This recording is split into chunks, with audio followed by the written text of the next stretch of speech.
नमस्कार दोस्तों। पति का कौन सा अंग पत्नी के लिए बहुत ही महत्वपूर्ण होता है? आखिर वह कौन सा अंग है जिसे औरत सबसे ज्यादा जरूरी समझती है? दोस्तों, मैं आपको एक सच्ची घटना सुनाने जा रहा हूं, जिससे आपको पता चल जाएगा कि कौन सा अंग औरतें ज्यादा पसंद करती हैं।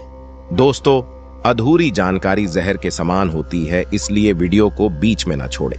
और अगर आप अपने परिवार से जान से भी ज्यादा प्यार करते हैं तो इस वीडियो को लाइक और चैनल को सब्सक्राइब करके पूरी वीडियो देखें। दोस्तों, कंचनपुरी नगरी में एक राजा राज करता था, जिसकी कोई संतान नहीं थी। एक दिन राजा ने अपनी कुल देवी से मन्नत मांगी कि उसके घर में एक बेटा हो जाए तो वह घर से बाहर देवी का एक बहुत सुंदर मंदिर बनवाएगा। दोस्तों, देवी की कृपा से राजा के घर में एक पुत्र का जन्म हुआ। राजा को अपार खुशी की अनुभूति हुई। राजा ने अपने वचन के अनुसार देवी का एक बहुत सुंदर मंदिर बनवाया, जो शहर से बाहर रास्ते के नजदीक था। हर आने जाने वाले को उस मंदिर में देवी के दर्शन करके ही जाना होता था। जो कोई जैसी मन्नत मांगता, उसकी वह इच्छा देवी की कृपा से पूरी हो जाती थी।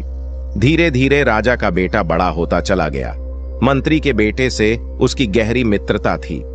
इधर राजा भी बूढ़े हो चुके थे। एक दिन मंत्री ने राजकुमार को यह खबर दी कि इस समय राजा साहब की तबीयत बहुत खराब है। वह आखिरी सांस भर रहे हैं, मरने से पहले एक बार आपको देखना चाहते हैं। राजकुमार यह खबर सुनकर तुरंत भागते भागते अपने पिता के पास गए। राजा ने अपने बेटे के सिर पर हाथ रखते हुए कहा, बेटा, ये वजीर साहब तुम्हारे पिता के समान है। तुम सदैव इनकी बात मानना, इनके द्वारा सुझाए गए रास्ते को पकड़कर ही चलना, कभी धोखा नहीं खाओगे। इतना कहकर राजा मर गया। राजा के मरने के बाद राजकुमार को नया राजा बना दिया गया। वह अपने मंत्री की सलाह के बिना कोई काम नहीं करता था। एक दिन मंत्री राजकुमार को महल के कमरे दिखा रहे थे। उन्होंने सारे कमरे खोल खोल कर दिखा दिया, परंतु एक कमरा खोलकर नहीं दिखाया। राजकुमार ने उस कमरे को भी खोलकर दिखाने के लिए कहा, लेकिन मंत्री ने वह कमरा दिखाने से मना कर दिया और बोले, राजकुमार, क्षमा करना, यह कमरा काफी दिनों से बंद पड़ा है। आपके पिता ने ही इसे खोलकर ना दिखाने का आदेश दिया था। वजीर के मना करने के बाद भी राजकुमार उस कमरे को खोलकर देखने पर अड्डा था। तब राजकुमार का मित्र और वजीर का बेटा कहता है, पिताजी, जब राजकुमार इतना कह रहे हैं तो इस कमरे को खोलकर दिखा क्यों नहीं देते? आखिर यह महल, कमरे, बाग, बगीचे, राजपाट सब राजकुमार का ही तो है। अब तो हमारे राजा यही हैं और इनका आदेश ही हमारे सिर माथे हैं। अपने बेटे के कहने पर मंत्री ने वो कमरा खोल दिया। राजकुमार मंत्री के बेटे के साथ उस कमरे में गया। कमरा बड़ा सुंदर था। उस कमरे में खासियत यह थी कि दीवारों पर तरह तरह की सुंदर राजकुमारियों की तस्वीरें लगी हुई थीं। उनको देखते देखते एक तस्वीर पर राजकुमार की नजर टिक गई।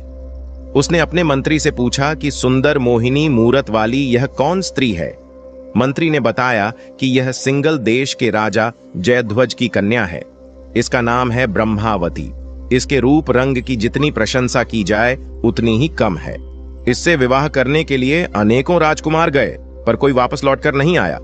राजकुमार कहने लगा, मंत्री जी, मैं भी आज से एक प्रण करता हूं कि मैं ब्याह करूंगा तो इसी राजकुमारी से, वरना जीवन भर कुंवारा बैठा रहूंगा। राजकुमार के वजीर के बेटे ने भी समर्थन किया। हाँ मित्र, यही राजकुमारी तुम्हारी पत्नी बनने के योग्य हैं। दोस्तों, नया नया खून था। किसी युद्ध से अभी तक सामना नहीं हुआ था, इसलिए उनका रक्त उबाले मार रहा था। उन्होंने बूढ़े मंत्री की एक भी बात नहीं सुनी। बूढ़ा वजीर उन्हें समझाता ही रह गया कि देखो, सिंगल द्वीप पहुंचना कोई आसान काम नहीं है। 7 समुद्र को लांघ कर ही वहां जाया जा सकता है, और यदि वहां किसी तरह से पहुंच भी गए तो राजकुमारी तक नहीं पहुंच पाओगे। ऐसे असंभव कार्यों को करना मूर्खता होगी। मंत्री के बार बार समझाने पर भी यह दोनों नहीं रुके। उसने वजीर के बेटे को अपने साथ लिया और रास्ते के लिए कुछ जरूरी सामानों को रखकर घोड़े पर सवार होकर दोनों चल दिए। चलते चलते पूरा दिन बीत गया। शाम हो गई तो उन्होंने एक बाग में अपने घोड़े को बांध दिया और वहीं खाया पिया और रात बिताने के लिए उसी बाग में ठहर गए। जब मध्य रात्रि का समय हुआ तो एक परियों का उड़न खटोला उसी बाग में आकर उतरा। परियों की रानी ने जब 2 युवकों को उस बाग में लेटे हुए देखा तो परियों की रानी राजकुमार पर मोहित हो गई। परियों ने उन दोनों को सोते हुए ही उठवा लिया। उन्होंने जब अपने आप को परियों से घिरा पाया तो वह डर गए। हाथ जोड़कर बोले, हे परियों, हमें यहां से जाने दीजिए। रानी परी कहने लगी, चले जाना, पर जाने से पहले तुम्हें हमसे विवाह करना होगा। राजकुमार कहने लगा, परियों की रानी, इस समय हम एक जरूरी उद्देश्य की पूर्ति हेतु घर से निकले हैं। यदि वह हमारा काम बन गया तो हम तुमसे विवाह जरूर करेंगे। वह पूछने लगी, क्या उद्देश्य है? राजकुमार जवाब दिया, हम सिंगल द्वीप की राजकुमारी ब्रह्मावती को ब्याहने के लिए जा रहे हैं। इस समय मैं आपसे विवाह नहीं कर सकता। यदि हम अपने मकसद में कामयाब हो गए तो मैं आपको वचन देता हूं कि लौटते समय मैं आपसे जरूर करूंगा। तब पारियों की रानी बोली, हे राजकुमार, सिंहल द्वीप तक पहुंचना मनुष्य के बस की बात नहीं है। राजकुमारी ब्रह्मावती बिना दैवीय शक्ति के आपको प्राप्त नहीं हो सकती। यदि तुम मुझसे विवाह कर लो तो मैं आपको एक ऐसी चीज दूंगी जिसकी सहायता से तुम्हें राजकुमारी ब्रह्मावती आसानी से मिल जाएगी और तुम सिंगल द्वीप तक पहुंचने में सफल रहोगे। राजकुमार यह सुनकर बड़ा खुश हुआ और बोला, मैं तुम्हें वचन देता हूं कि मैं तुमसे विवाह जरूर करूंगा। इतना सुनकर परी ने अपना उड़न खटोला और एक अंगूठी उन्हें दे दी और कहा, देखो, इस उड़न खटोला की सहायता से तुम पल भर में सिंगल द्वीप में पहुंच जाओगे और इस अंगूठी में यह करामात है कि यह जब तक तुम्हारी उंगली में पड़ी रहेगी तब तक कोई विपत्ति तुम्हारे ऊपर नहीं आएगी, न किसी का जादू टोना तुम पर असर करेगा। अंगूठी और खटोला देकर परियां आकाश में उड़ गई। इधर राजकुमार और उसका मित्र उड़न खटोले पर बैठकर सिंगल द्वीप को चले गए। वहां पहुंचने पर उन्होंने दोनों चीजों को बांट लिया। अंगूठी को राजकुमार ने ले ली और उड़न खटोला वजीर के बेटे के पास रह गया। जब यह दोनों ब्रह्मावती के शहर में पहुंचे तो शहर का जो मुख्य दरवाजा था वहां उन्होंने देखा कि एक बुढ़िया का घर है। राजकुमार ने सोचा कि शहर में तो आ ही गए हैं, क्यों ना इस बूढ़ी मां के पास पहुंचकर कुछ जलपान किया जाए और राजकुमारी के संबंध में कुछ बातचीत भी कर ली जाएगी। पर उसे यह नहीं मालूम था कि वह बुढ़िया जादूगरनी है। वह आए हुए अतिथि को जलपान कराकर और उस पर अपना जादू चलाकर उसे लूट लेती है। राजकुमारी से विवाह की आस लेकर जो भी राजकुमार वहां आता था वह बढ़िया उस पर जादू चलाकर उसे लूटकर मक्खी मच्छर बनाकर दीवार पर चिपका देती थी। इसीलिए आज तक कोई राजकुमार ब्रह्मावती के पास तक नहीं पहुंच सका। सारे राजकुमार तो उस जादूगरनी बुढ़िया के यहाँ मक्खी मच्छर बने चिपके हुए थे। उस बुढ़िया को देखकर वजीर के बेटे को कुछ संदेह हुआ। उसने राजकुमार से कहा, मित्र, तुम जाओ, तब तक जलपान करो, मैं यहाँ पर खड़ा तुम्हारी प्रतीक्षा कर रहा हूँ। राजकुमार जब उसके पास पहुंचा, जलपान किया। तब उस बुढ़िया ने अपना जादू चलाया, पर उसके जादू ने राजकुमार पर असर नहीं किया, क्योंकि वह परी रानी की दी हुई अंगूठी पहने हुए था। बुढ़िया एकदम समझ गई कि जरूर इसके पास कोई जादू को काटने वाली चीज है। अब तो वह मीठी मीठी बातें करती हुई बोली, अरे बेटा, तू मुझे पहचान नहीं पाया, मैं तेरी बुआ हूं। तुझे बचपन में देखा था, तब से लेकर अब तो तू काफी सयाना हो गया है। ऐसी मीठी मीठी बातें कहकर वह दुष्ट बुढ़िया उस राजकुमार के गले से लिपट गई और बातों ही बातों में उसने राजकुमार की उंगली से अंगूठी निकाल ली और उसे मक्खी बनाकर दीवार पर चिपका दिया। काफी देर के बाद भी जब राजकुमार नहीं लौटा तो मंत्री के बेटे को संदेह हुआ कि जरूर इस बुढ़िया ने उसे गायब कर दिया है। यदि मैं भी गया तो यह कहीं मुझे भी गायब ना कर दे। यही सोचकर मंत्री का बेटा उड़न खटोला पर बैठकर वहां से लौटकर उसी परियों वाले बाग में आ पहुंचा और रात्रि में जब परी आई तो उन्हें सारी बात बताई कि सिंगल द्वीप में एक बुढ़िया ने राजकुमार को गायब कर दिया है। परियों रानी ने जब यह सुना तो सारा रहस्य समझ गई।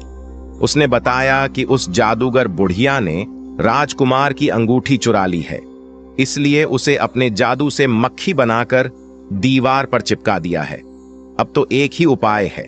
समुद्र के बीच में एक छोटा सा द्वीप है जिसमें हजारों की संख्या में ताड़ के पेड़ हैं। वह ताड़ का बगीचा हिंसक पशुओं, शेर, चीता आदि से भरा पड़ा है।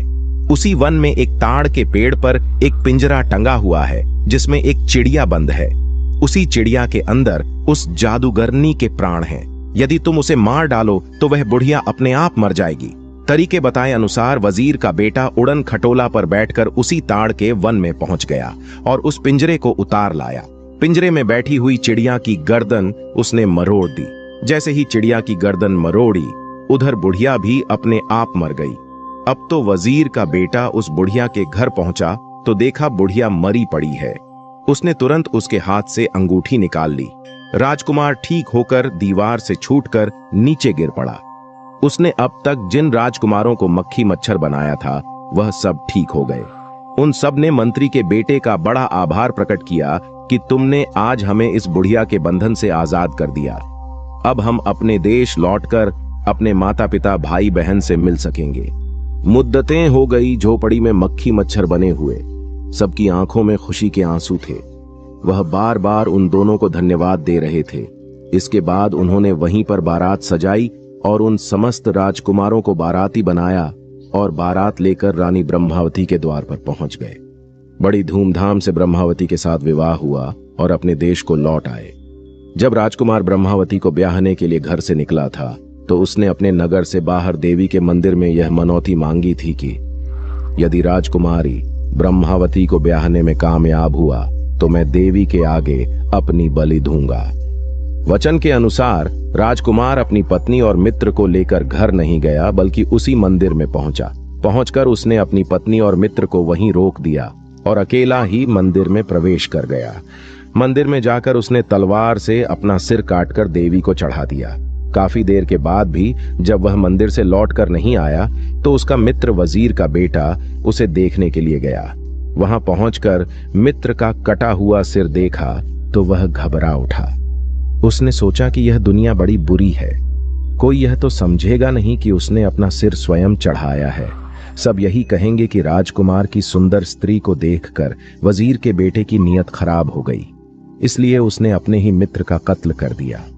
इससे तो अच्छा है कि यह कलंक लगने से पहले मैं भी अपना सर काट दूं। इतना कहकर वजीर के बेटे ने भी तलवार से अपना सर धड़ से अलग कर दिया। काफी देर के बाद जब मंत्री का बेटा भी लौटकर नहीं आया तो राजकुमारी ब्रह्मावती स्वयं उन्हें देखने के लिए गईं।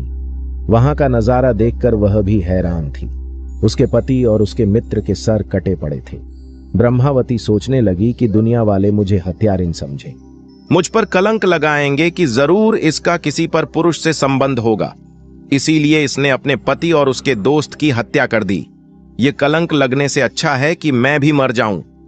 इतना कहकर उसने तलवार से जैसे ही अपना शीश काटना चाहा, देवी तुरंत प्रकट हो गई और उसका हाथ पकड़कर कहा, पुत्री ठहरो, मैं तुमसे बहुत प्रसन्न हूं। वरदान मांगो, तुम जो मांगोगी वह मैं तुम्हें दूंगी। राजकुमारी कहने लगी, हे मां, मेरे पति और उसके दोस्त को जीवित कर दो, मुझे और कुछ नहीं चाहिए। देवी ने कहा, पुत्री, मैं इन दोनों को अभी जीवित कर देती हूं। तुम इन दोनों के शीश उठाकर इनके धड़ों से मिलाकर रख दो। फिर ब्रह्मावती ने वैसा ही किया, लेकिन जल्दी जल्दी में उसने एक का सर दूसरे के धड़ पर मिला दिया। देवी ने उन दोनों को जीवित कर दिया। अब उसने देखा कि यह क्या हो गया। मेरे पति के शरीर पर मंत्री के बेटे का सर जुड़ गया। अब क्या करूंगी, किसे अपना पति स्वीकार करूं? ब्रह्मावती असमंजस में पड़ गई और कहने लगी, ही मां, मैं तो आज स्वयं ही धर्म संकट में फंस गई। एक के ऊपर मेरे पति का सिर लगा है और धड़ उसके मित्र का है। वह दोनों उस स्त्री के लिए झगड़ने लगे। एक कहता यह मेरी स्त्री है, दूसरा कहता यह मेरी स्त्री है। अब तो वे दोनों झगड़ते हुए फैसला कराने के लिए राजा विक्रमादित्य के दरबार में पहुंचे। तो राजा विक्रमादित्य ने समझाया, देखो, नदियों में उत्तम गंगा है, पर्वतों में उत्तम सुमेरु पर्वत है, वृक्षों में कल्प वृक्ष है और अंगों में प्रमुख सिर है। एक हाथ ना रहे तो भी मनुष्य जिंदा रह सकता है, दो हाथ ना रहे तो भी जिंदा रह सकता है, दोनों पैर कट जाए तो भी जीवित रह सकता है, पर यदि सर ना रहे तो शरीर प्राणहीन हो जाता है। इसीलिए जिस धड़ पर राजकुमारी के पति का सिर है वही उसका पति है, सिर के बिना कुछ नहीं है। अब तो ब्रह्मावती ने जिस पर अपने पति का सिर रखा था उसे ही अपना पति मान लिया और उसने जाकर रानी से अपना विवाह कर लिया। दोस्तों, इस प्रकार दोनों अपने नगर लौट आए। दोस्तों, अब तो आप समझ ही गए होंगे कि पत्नी के लिए पति का कौन सा अंग जरूरी होता है। दोस्तों, वीडियो अच्छी लगे तो लाइक करके चैनल को सब्सक्राइब करें और साथ ही कमेंट में हर हर महादेव लिखना ना भूलें। महादेव आपकी सारी मनोकामना पूरी करें। धन्यवाद।